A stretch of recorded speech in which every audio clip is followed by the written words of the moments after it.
We want you to soften your attention to things unwanted so they are not such an active part of your vibration, while you amplify more of the things wanted, which means you become a better selective sifter, like looking for positive aspects, looking for things that are easy existing matches to what you want.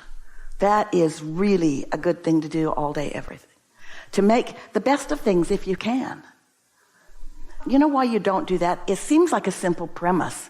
We know it seems like the simplest thing in the world, and we know you are a group who does it often. But the thing that hinders you and keeps you from doing more of that is that you don't really understand what your point of attraction means. And we want you to really get it. Esther was pondering the other day, when things are going really good, you like to acknowledge, this is my point of attraction. When things are not going so good, you like to acknowledge, this is somebody else's fault that is happening to me like this.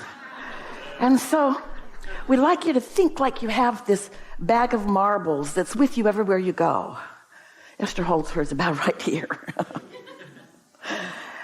And every thought you've ever thought, every vibration that has ever passed through your vibrating focus is in this bag. Great big bag, tiny little marbles. And we know it's illogical to think about lugging a bag of marbles around. Maybe it'll make it easier for you. If you think about, you've got a bag of marbles and not all of them are active. In fact, only a few of them are active. But the active thoughts, the active marbles are the ones that are your point of attraction. They are the ones that you're going to hook up with others and their bag of marbles. So everybody's got a bag of marbles. You're all running around, a room full of you with a room full of bags of marbles. And what's active in your bags is the relationship that you have with one another. So you have an awareness. You are so psychic and you don't even know it. And by that we mean you are operating on vibrational levels. Yeah, you can talk and you can hear and you can see and smell and taste and in other words, all of that. We get your physical senses. But you have another level of operating in this world, and it's a vibrational level, and it's what you're thinking about. It's what you're feeling. It's that underpinning of what you say. Sometimes you get really good at being really disciplined because you've learned that sometimes when you say something that others don't like, it has a backlash to you. And so you've trained yourself. Others have trained you. Your parents taught you what to say out loud and what not to say out loud. I love you usually went well. I hate you, not so much. You know what we're talking about. And so oftentimes you mistaken good manners for good creation because you don't say those things out loud. But your microphone is always on. It's always on. You are always emitting a signal, and so is everyone else. You know how when you're talking to someone and you know what they're thinking. I know, this doesn't look good. I should have worn something different. I know. Same old, same old. Esther has 12 of these jackets. She loves them. They have pockets. She can put stuff in her pockets. She can put her hands in these pockets. It's the most comfortable piece of clothing she owns. She wants to wear it all the time. All the time. She kind of does. She does not sleep in it, but other than that, she wears it almost all the time. And she knows sometimes she can sit behind the curtain and she can hear you thinking she's probably going to wear that same thing when she goes on the stage. So we want you to consider the difference between you having an opinion about something, because you're really entitled to your opinions about everything. An opinion about something or an intention. Because often you have an opinion about something that you don't want in the world, that you don't want in your life, that you don't want in your experience at all. And you have an opinion, and you know your opinion is correct because you've tested it for a long time, sometimes for decades. You know your opinion is right, but there's another question that we want you to ask yourself. Is the opinion, right as it is your opinion serving you? And the way we would say that is it your path of least resistance? Path of least resistance to what? Path of least resistance or path of most allowance? Those are the same words. Means the same thing. Path of most allowance to what? Allowance to the vortex version of you. Allowance to all that you know that you want. Allowance to who you really are. So path of least resistance. So I have an opinion about something, or do I have an intention about something? And as Esther's been playing that game with herself, she finds there's far less resistance in her intentions because she did them on purpose than on her opinions, because she's kind of picked them up along the way. And some of them are not serving her well at all. We are eager to talk with you about anything that matters to you. You are the reason that we are here, and what you want to talk about is what we want to talk about.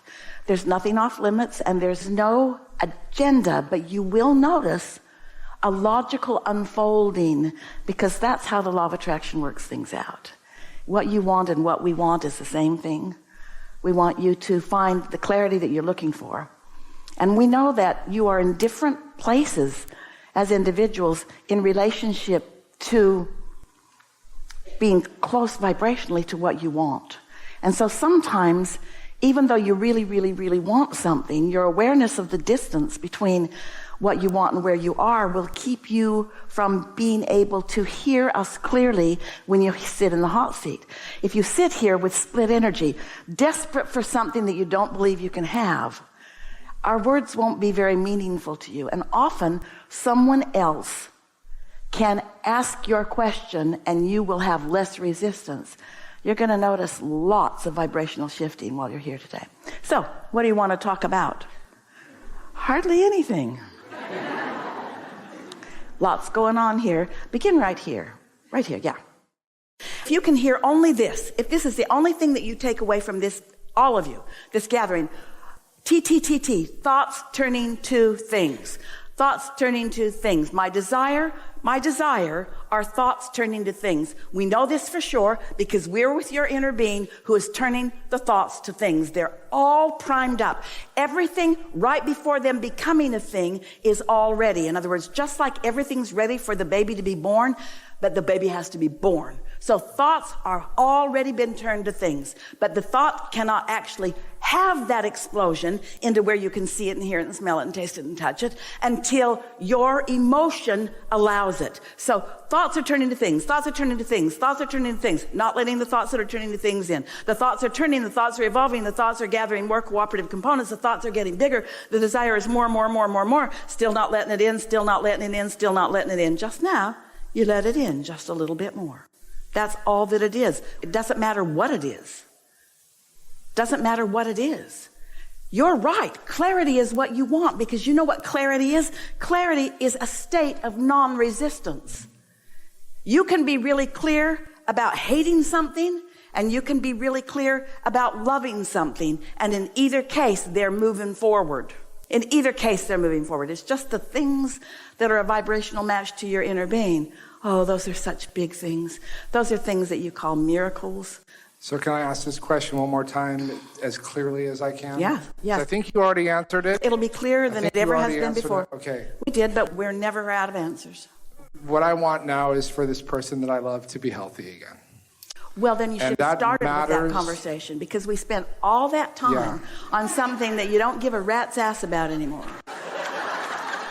Okay, fair, but when I really, but the reason we did that is because the reason that we did that, we're still standing on your toe again. The reason that we did that is because you needed to prove to us that this doesn't work. Fair enough. And in proving to us that that doesn't work, you don't have a snowball's chance in hell in helping the person you love. Because if it doesn't work, it doesn't work. But it does work. It works. It works. You're turning thoughts to things. You just got to let it be. You got to delegate more to the universe. You got to take less responsibility in the sense that you have to prove something to somebody. You don't have to prove, nor can you prove anything to anybody. You get to attract because you are an attractor. You get to receive benefit because you are blessed. You get to get what you want, you see. And you just demonstrate that. That's why you tied these two things together. You feel like you're not demonstrating what we're teaching, and so it's where the first conversation happened today, as we're talking to the mother about wanting to empower her children. That's what you all want. You want to empower others, but before you can empower others, because words don't teach, you just got to teach through the clarity of your example. Your energy has shifted enormously, and the thing that is interesting about this, we almost said funny, but you wouldn't be laughing.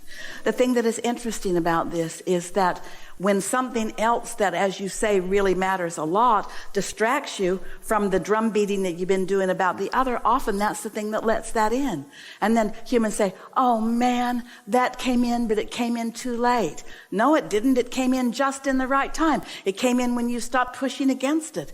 It's not just that you can only do 1 or 2 or 3 or 4, 5 things at a time. You can do many, many, many, many, many things at a time. Every day, life is showing you something else that you want. Every day, life is showing you something else that you want. Often, it's prosperity. Then you get some prosperity. Then you get responsibility.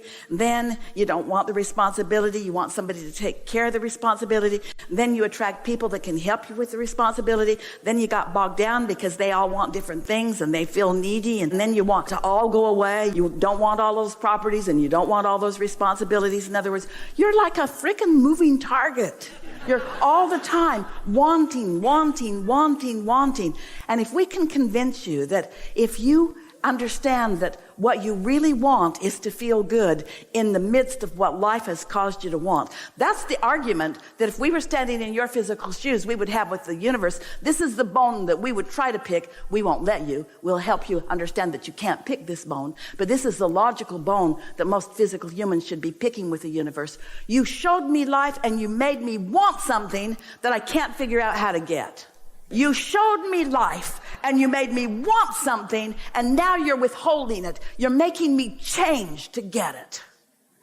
And we say, we're asking you to be in love with it, not be at war with it. We're asking you to wonder about it and imagine it and feel it and embrace it and know it and sense it and understand it and find clarity from it. We don't want you to be at war with it. You got to love it. But humans say, how can I love something that I have not? Give it to me and then I'll love it. Give it to me and then I'll focus on it in a positive way. No, that's not how it works. That's not attraction. You focus it into being. You focus it into being by understanding the laws of the universe, by feeling your own power, by demonstrating your own power to yourself, by intending things and watch how things work out. We used to say to people, we haven't said it in a while, today would be a good day to say it. Start with things that have less importance to you.